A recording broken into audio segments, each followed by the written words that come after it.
Welcome back, Riker. So, today's story is one of the saddest stories in the Bible.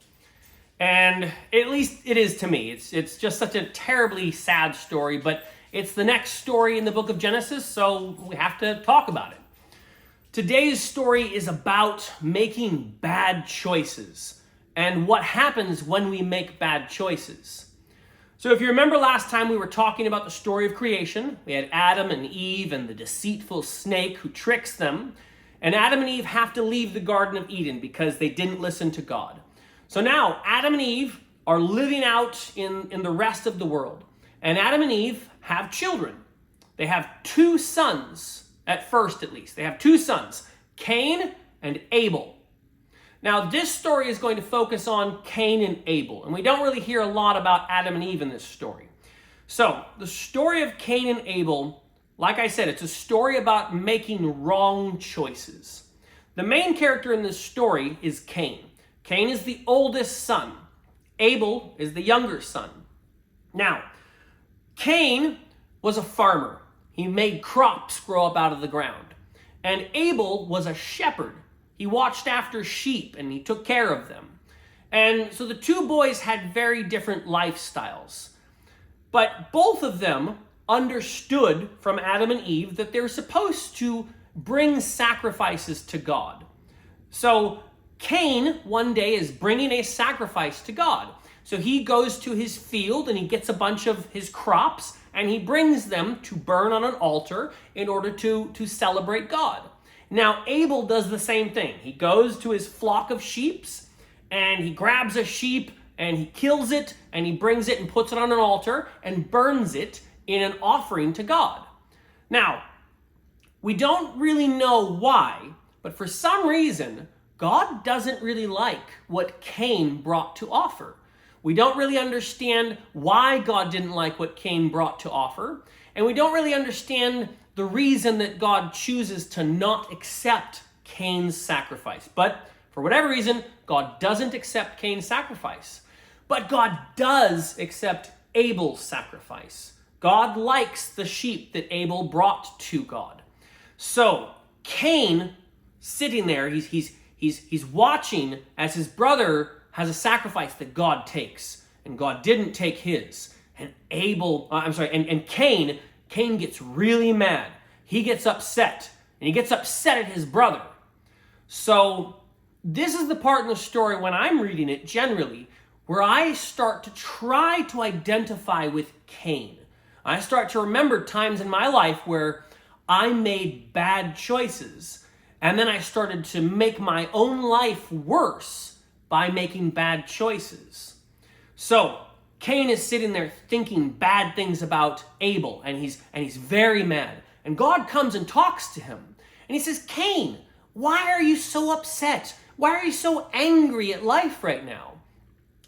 And God says, if you tried to do good, if you just tried to do good, wouldn't your life get better?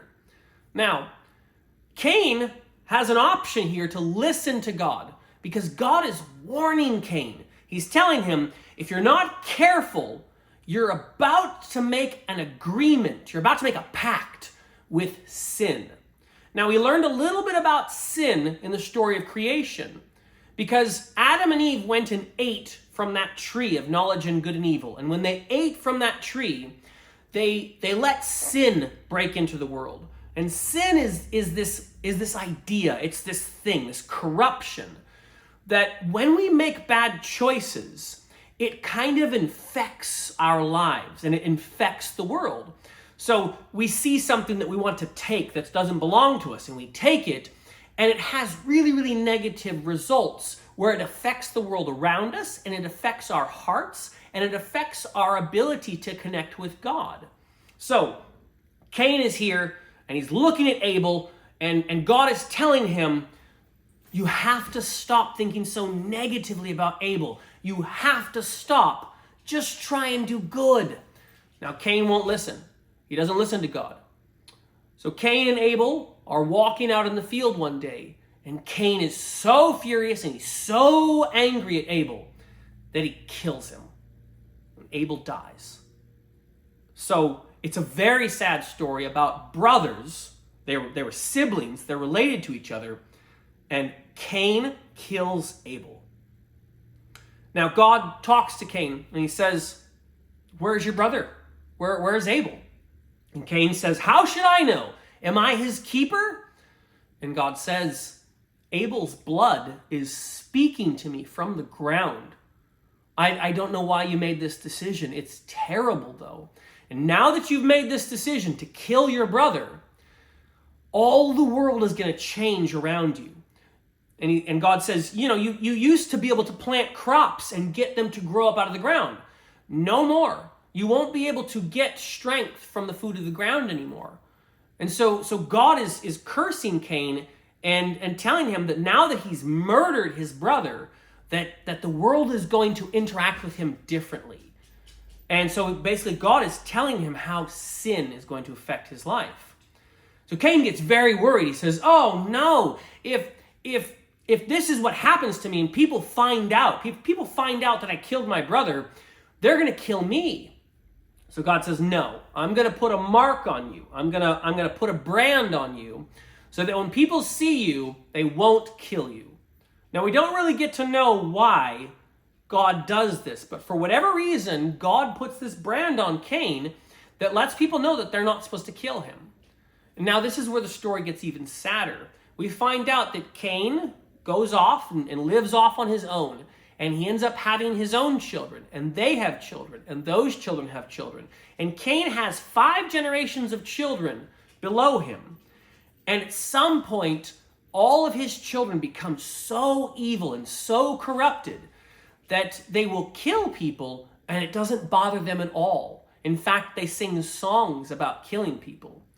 So this story is a story all about making bad choices versus making good choices.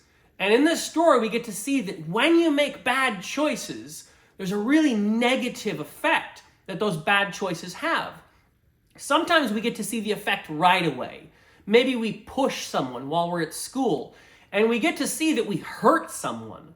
And other times, we don't really get to see the effects of our bad choices. But in this story, God is trying to communicate with Cain. Please, just try to do good. Just try to make good choices, and your life will be better. But, as we know from this story, Cain doesn't listen. So, that is the story of Cain and Abel. As I said, it's a very sad story. And next time, we're going to hear about the story of Noah. And the story of Noah, it kind of explains what happens when the whole world starts making bad choices. May God be with you.